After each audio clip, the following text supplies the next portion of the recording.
جدید بھارت کی تاریخ 8ویں جماعت سبق نمبر 3 برطانوی حکومت کے اثرات درسی کتاب صفحہ نمبر 10۔ عزیز طلبہ، آج ہم تاریخ کے سبق نمبر 3 برطانوی حکومت کے اثرات کے حصے سوم کا مطالعہ کرنے والے ہیں۔ امید ہے آپ نے مذکورہ سبق کے حصے اول و دوم کے ویڈیوز دیکھے ہوں گے اور تاریخی واقعات کو سمجھنے کی کوشش کی ہوگی۔ تو چلیے آج کا سبق شروع کرتے ہیں۔ عزیز طلبہ، آج ہم جن نکات کا مطالعہ کرنے والے ہیں وہ اس طرح ہیں۔ لگان وصولی کے نئے طریقے کے اثرات، کاشتکاری کو تجارت بنانا، قحط سالی، نقل و حمل اور مواصلاتی نظام میں اصلاح، بھارت کی قدیم صنعت و حرفت کا زوال، بھارت میں نئی صنعت و حرفت کی ترقی، سماجی اور تہذیبی اثرات۔ تو چلیے شروعات کرتے ہیں۔ لگان وصولی کے نئے طریقے کے اثرات۔ دیہی زندگی پر لگان وصولی کے نئے طریقہ کار کے برے اثرات پڑے۔ لگان کی رقم بھرنے کے لیے جو قیمت آتی، اس پر کسان اپنی فصل بیچنے لگے۔ تاجر اور دلال نامناسب اور کم داموں میں کسانوں کا مال خریدنے لگے۔ بعض مرتبہ کسانوں کو لگان کی ادائیگی کے لیے ساہوکاروں کے پاس اپنی زمین رہن رکھ کر قرض لینا پڑتا تھا۔ انگریزوں کی اس لگان وصولی کی نئی پالیسی کی وجہ سے کسان مقروض ہو گئے۔ انگریزوں سے پہلے گزر چکے حکمراں فصل کی نوعیت کے اعتبار سے لگان وصول کرتے تھے، لیکن انگریز زمین کے رقبے کے لحاظ سے نقد رقم لگان کے طور پر وصول کرنے لگے، جس کی وجہ سے کسانوں کو ساہوکاروں سے قرض لینا پڑتا تھا۔ قرض ادا نہ کرنے کی صورت میں انہیں اپنی زمینیں فروخت کرنا پڑتی تھیں۔ اس طرح حکومت، زمیندار، ساہوکار اور تاجر سب مل کر کسانوں کا استحصال کرتے تھے۔ کاشتکاری کو تجارت بنانا۔ کسان پہلے خصوصی طور پر اناج ہی اگاتے تھے۔ یہ اناج ان کے گھر میں استعمال کے لیے اور گاؤں کی ضرورت پوری کرنے کے کام آتا تھا۔ اس طرح گاؤں کی بنیادی ضروریات گاؤں میں ہی پوری ہو جاتی۔ لیکن انگریز حکومت اپنے مفاد کی خاطر کپاس، نیل، تمباکو، چائے وغیرہ نقدی فصلوں کی حوصلہ افزائی کرنے لگی، تاکہ ان فصلوں کا استعمال خام مال کے طور پر کر سکے اور ان سے مشینوں میں مختلف اشیاء تیار کر کے بازار میں فروخت کر سکے۔ اس طرح اناج کی فصلیں اگانے کے بجائے نفع بخش تجارتی فصلیں اگانے پر زور دیا جانے لگا۔ اس عمل کو کاشتکاری کو تجارت بنانا کہتے ہیں۔ قحط سالی۔ 1860 عیسوی سے 1900 عیسوی تک کے دور میں بھارت میں زبردست قحط پڑا۔ تقریباً 40 سال تک بھارت میں یہ صورتحال قائم رہی۔ عوام قحط کی وجہ سے پریشان حال تھے۔ بارش نہ ہونے کی وجہ سے سبھی ندی، نالے اور تالاب سوکھ گئے تھے۔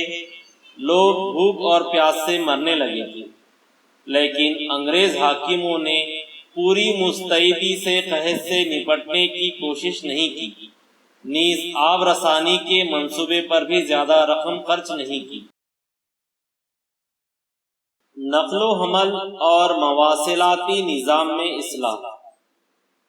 انگریزوں نے تجارتی ترقی اور انتظامی سہولت کے پیش نظر بھارت میں نقل و حمل اور مواصلات کی جدید سہولتیں فراہم کی۔ کولکاتہ اور دہلی کو جوڑنے والی قومی شاہراہ تعمیر کی۔ سڑکوں کی تعمیر کے ساتھ ساتھ انگریز حکومت نے 1853 عیسوی میں ممبئی سے تھانہ کے راستے پر ریل گاڑی بھی شروع کی۔ 1853 عیسوی میں ریل گاڑی کے علاوہ انگریزوں نے بھارت میں لاسلکی کے ذریعے پیغام رسانی کا سلسلہ بھی شروع کیا۔ اس کے ذریعے بھارت کے بڑے شہروں اور فوجی چھاؤنیوں کو جوڑ دیا گیا۔ سڑک، ریل گاڑی اور لاسلکی کے ذریعے پیغام رسانی کے علاوہ انگریزوں نے ڈاک خانے کا نظام بھی شروع کیا۔ مذکورہ تمام سہولیات انگریزوں نے خود کے مفاد کے لیے شروع کی تاکہ ان کے انتظام حکومت کو بہتر بنایا جا سکے۔ حالانکہ انگریزوں نے یہ تمام سہولیات خود کے لیے شروع کی تھیں، لیکن اس کا فائدہ کچھ حد تک بھارتیوں کو ہونے لگا تھا۔ ان اصلاحات کی وجہ سے بھارت کی سماجی زندگی پر دوررس اثرات مرتب ہوئے۔ ملک کے مختلف حصوں میں لوگوں کے باہمی تعلقات میں اضافہ ہوا۔ اس وجہ سے ان کے درمیان اتحاد کا جذبہ بیدار ہوا، جو آگے چل کر جدوجہد آزادی کے لیے کارگر ثابت ہوا۔ بھارت کی قدیم صنعت و حرفت کا زوال۔ برطانوی حکومت کے بھارت پر ہونے والے اثرات میں ایک اثر بھارت کی قدیم صنعت و حرفت کا زوال بھی ہے۔ بھارت سے انگلستان جانے والے مال پر انگریز حکومت نے زبردست ٹیکس لگایا۔ اس کے برعکس انگلستان سے بھارت میں درآمد کیے جانے والے مال پر ٹیکس کم کر دیا۔ انگلستان سے درآمد شدہ مال مشینوں پر تیار کیا جاتا تھا۔ اس وجہ سے یہ مال بڑے پیمانے پر اور کم لاگت میں تیار کیا جاتا تھا۔ ایسے سستے مال کا مقابلہ کرنا بھارتی کاریگروں کے بس کی بات نہ تھی۔ اس کا نتیجہ یہ نکلا کہ بھارت کی روایتی صنعتیں ختم ہو گئیں اور بے شمار کاریگر بیکار ہو گئے۔ بھارت میں نئی صنعت و حرفت کی ترقی۔ انگریز حکومت کا تعاون، انتظامی امور کا تجربہ اور سرمایہ جیسے بنیادی عوامل کے فقدان کی وجہ سے بھارتی صنعت کار بڑی تعداد میں ترقی نہ کر سکے، مگر بعض ہندوستانیوں نے ان دشواریوں پر قابو پا کر صنعتیں قائم کی۔ 1853 عیسوی میں کاواجی نانا بھائی داور نے ممبئی میں سوتی کپڑے کی پہلی مل شروع کی۔ 1855 عیسوی میں بنگال میں رشرا کے مقام پر پٹسن کا پہلا کارخانہ قائم ہوا۔ 1907 عیسوی میں جمشید جی ٹاٹا نے جمشید پور میں Tata iron and steel company نامی فولاد بنانے کا کارخانہ قائم کیا۔ بھارت میں کوئلہ، دھات، شکر، سیمنٹ اور کیمیائی اشیاء کی صنعتیں بھی شروع ہوئی۔ سماجی اور تہذیبی اثرات۔ 19ویں صدی میں یورپ میں انسان دوستی، اقلیت پسندی، جمہوریت، حب الوطنی، وسیع الخیالی کے اقدار پر مبنی ایک نیا عہد وجود میں آ چکا تھا۔ مغربی دنیا میں ہونے والی ان تبدیلیوں سے بھارت کا متاثر ہونا فطری عمل تھا۔ بہتر انتظام حکومت کی خاطر انگریزوں کے لیے ضروری تھا کہ وہ بھارت کے سماج سے متعارف ہوں۔ اس مقصد کی حصولیابی کے لیے انہوں نے یہاں کے رسم و رواج، تاریخ، ادب، فنون، نیز یہاں کی موسیقی اور چرند پرند کا مطالعہ کرنا شروع کیا۔ 15 جنوری 1784 عیسوی میں انگریز افسر ولیم جونز نے کولکاتہ میں ایشیاٹک سوسائٹی آف بنگال نامی ادارہ قائم کیا۔ اس سوسائٹی کا مقصد نہ صرف ہندوستان بلکہ براعظم ایشیا کے قدیم باقیات کو دریافت کرنا اور ادب، سائنس اور فنون کا مطالعہ کرنا تھا۔ جرمن مفکر میکس میولر نے بھارت کے مذہب، زبانوں اور تاریخ کا گہرا مطالعہ کیا تھا۔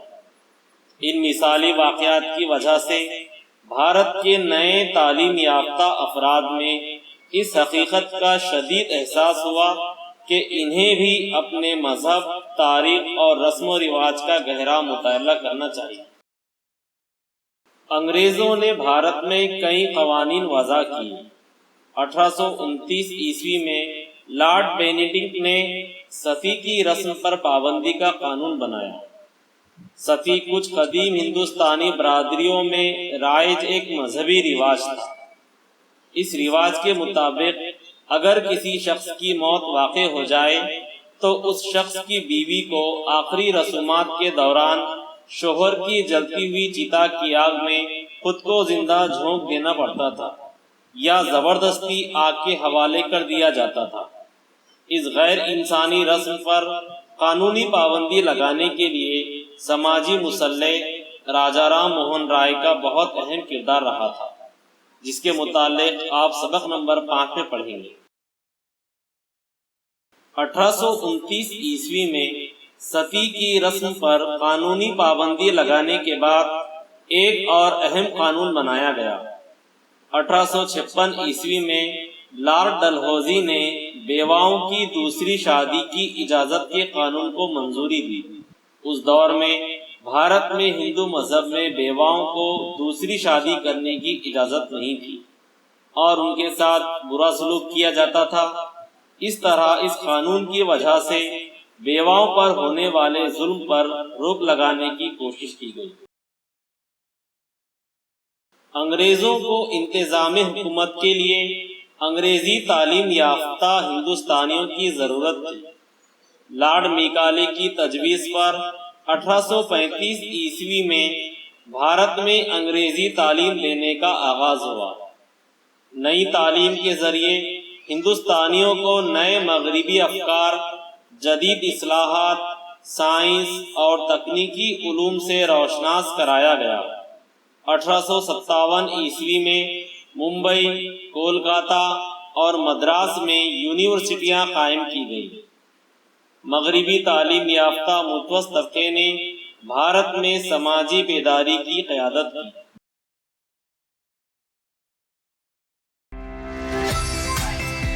عزیز طلبہ، یہاں پر تاریخ کے سبق نمبر 3 برطانوی حکومت کے اثرات کا اختتام ہوتا ہے۔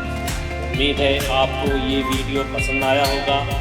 اگر آپ ہمارے مزید ویڈیوز دیکھنے کے خواہش مند ہیں اور آپ نے ابھی تک ہمارے YouTube channel E content for Urdu medium کو سبسکرائب نہیں کیا ہے تو ابھی کر لیجئے، اور اگر آپ کو یہ ویڈیو پسند آیا ہو تو اسے لائک ضرور کیجئے اور دوسروں کو شیئر بھی کیجئے۔ انشاءاللہ بہت جلد دیگر موضوعات پر مزید ویڈیوز کے ساتھ پھر حاضر ہوتے ہیں۔ تب تک کے لیے خدا حافظ۔